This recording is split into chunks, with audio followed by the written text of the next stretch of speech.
আমার এই জার্নিতে আমি আসলে খুব ছোট করে শেষ করতে চাই না। সারা পৃথিবী জানুক যে বাংলাদেশের মতো একটা জায়গায় ভালো প্রোডাক্ট তৈরি হয়।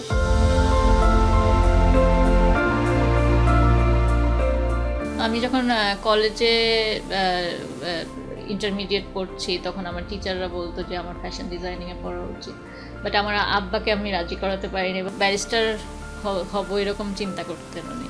তো আমি খুব লুকিয়ে ওনাকে না দেখিয়ে আর কি সেলাই করতাম, মাঝে মাঝে ছবি আঁকতাম। তারপর আমার যখন গ্র্যাজুয়েশন মানে আমি অনার্সে ভর্তি হলাম, আমার মনে হচ্ছিল আমি আমার প্যাশন থেকে কোথাও ছিটকে পড়েছি এবং আমার মনটা বসছিল না পড়াশোনায়। তারপর আমি অনলাইনে একটা পেজ স্টার্ট করি, যেটা রেগুলার ওয়্যার শাড়ি, সালোয়ার কামিজ। আমি যেহেতু টাঙ্গাইলের কাপড় নিয়ে এসে সেটার মধ্যে হ্যান্ড পেইন্ট করা, তারপর কুর্তা সালোয়ার কামিজ বানানো, এইটা আমার আসলে একটা নতুন অনুপ্রেরণা দিল নিজেকে।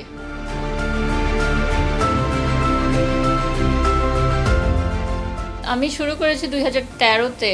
তো আমি বুঝতাম না বিজনেস কিভাবে চলে। আমি জাস্ট আমার ডিজাইনটা ডিসপ্লে করতে চাইতাম। আমি আমার ক্রিয়েটিভিটি দেখাতে চেতাম যে আমি এরকম ফ্যাব্রিকের সাথে কোন ফ্যাব্রিক মিলালে, কোন রঙের সাথে কোন রং মিলালে, কি এমব্রয়ডারি করলে জিনিসটা সুন্দর হয়। আমি তো একটা স্টুডেন্ট ছিলাম, আমার কোনো ফাইন্যান্স পার্টনার নেই। আমি নিজে সেল করে যা হাত খরচের টাকা থেকে টাকা বাঁচিয়ে আমি পোশাক ডিজাইন করতাম। অনেক সময় ফান্ড শেষ হয়ে যেত, খুবই ফ্রাস্ট্রেটিং টাইম। পরিবারকে বলা যেত না, কারণ কেউ তো বলেনি আমাকে বিজনেস করতে, কেউ তো আমাকে বলেনি যে তোমার এটা করতেই হবে। শক্তিটা হচ্ছে আমার ইচ্ছা শক্তি প্রচণ্ড রকমের, এবং আমি আমার জায়গাটা নিজে তৈরি করেছি। তো আমাদের প্রচুর নকশা কপি হয়ে যেত। তখন আমার মনে হলো আমি ব্রাইডাল স্টার্ট করতে চাই, কিন্তু আমার কিন্তু কোনো ক্যাপিটাল ছিল না এবং কোনো পার্টনার্সও নাই আমার বিজনেসে। একদম শূন্য থেকে, আমি বলবো শূন্যেরও পিছনে যদি কিছু থাকে।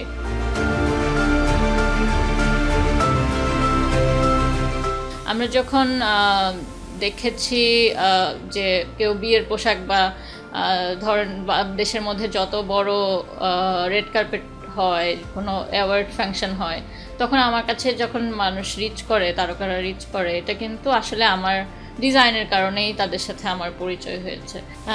নিজের ওয়েডিং ডিজাইন যে কেমন হবে এটা সময় আসলে আসলে আমি কিছু একটা ডিজাইন করে ফেলবো, কিন্তু আমি নিজেই ডিজাইন করবো আশা করি।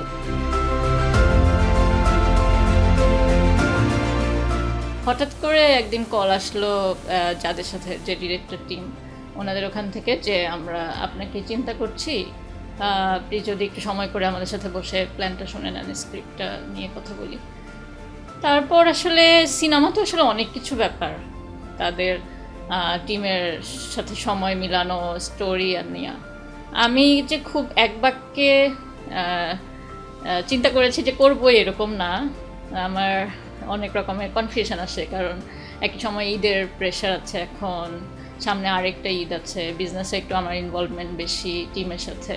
সো একটু ভেবে চিনতে সময় নিতে নিতে, ডিসিশন নিতে নিতে একটু দেরি হয়ে গেল আর কি, বাট করছি ইনশাল্লাহ।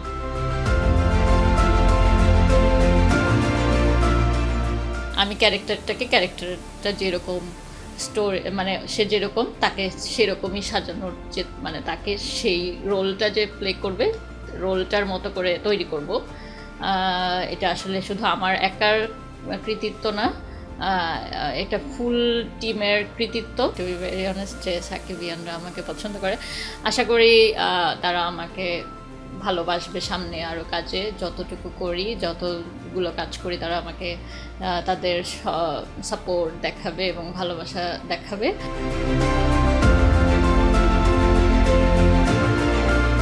আমি তো অনেক কিছু শিখেছি, সেটা তো আমি যেখানে ইনভেস্ট করবো সেটার একটা অনারিয়াম তো আমাকে প্রপারলি দিতে হবে, না হলে আমি কি চিন্তা করি, আমার মনে হয় যে আমার ব্রাইডাল বিজনেসই ভালো, আমার ক্লায়েন্টরা আমাকে ভ্যালু করতে পারে। আমি দেশের বাইরে যখন একটা পোশাক বিক্রি করি, আমরা প্রপার পারিশ্রমিক, প্রপার একটা প্রাইস পাই, কিন্তু এই ক্যারেক্টার ডিজাইন ইন্ডাস্ট্রিতে যদি আমাদেরকে ঠিকভাবে ভ্যালু না করতে পারে, তাহলে তো আমি আমার সময় দিতে চাইবো না। সেটা একটা দুইটা প্রজেক্টে হয়তো আমার এক্সপেরিমেন্ট করতে ভালো লাগবে, কিন্তু আমাকে আমার যে এক্সপেরিমেন্টের জার্নি, আমি যে এক্সপিরিয়েন্সটা অর্জন করেছি নিজে, সেটা যদি আমি অ্যাপ্লাই করতে চাই তাহলে তো আমার সময়ের দাম তো সবাইকে দিতে হবে।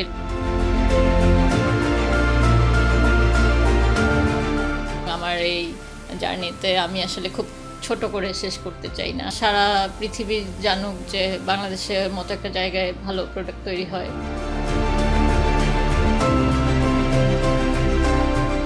যতটুকু পরিশ্রম মানে মানুষের সম্ভব তার চেয়ে অনেক বেশি সময় আমার বাবা দিয়েছে। আমার বাবা আমাদেরকে ছেড়ে চলে গিয়েছে 2023-এ। তখন আমি মাত্র বলা শুরু করেছি বাসায় যে আমি বিজনেস করছি। আমার আব্বা যখন আমার কারখানায় আসতো, অনেকগুলো মানুষ আমার সাথে কাজ করে, সেই যেটা চাইতো যে লিডারশিপ, আমি অনেক মানুষকে, সো অন্টারপ্রেনারশিপটা সে ভালোবাসতো। এবং আমাকে নিয়ে যখন নিউজ হতো বা কোনো পেপারে লেখা আসতো, আমি আমার যেই আর্টিকেলই আসতো সে ওখানে ডেট লিখে সেই কাগজটা অনেকগুলো বাধাইও করেছে। যেদিন নিউজ আসতো সেদিন কোর্টে ওই নিউজ পেপারটা পকেটে করে নিয়ে যেত, তার কলিগদেরকে দেখাতেন। তো এখন যখন আমি লম্বা সময় ধরে টিভি শোতে কথা বলি বা আমাকে নিয়ে বড় আর্টিকেল হয়, লাইভ শো হয়, সবচেয়ে বেশি আমি থাকে না যে অনেক পূর্ণতার মধ্যেও কোনো একটা অপূর্ণতা, সেটা হচ্ছে যখন মানুষকে বাবা হারায়। আসলে সবসময় মনে হয় উনি যদি দেখতেন সবচেয়ে বেশি খুশি হতেন, হয়তো দেখছে কোথাও থেকে।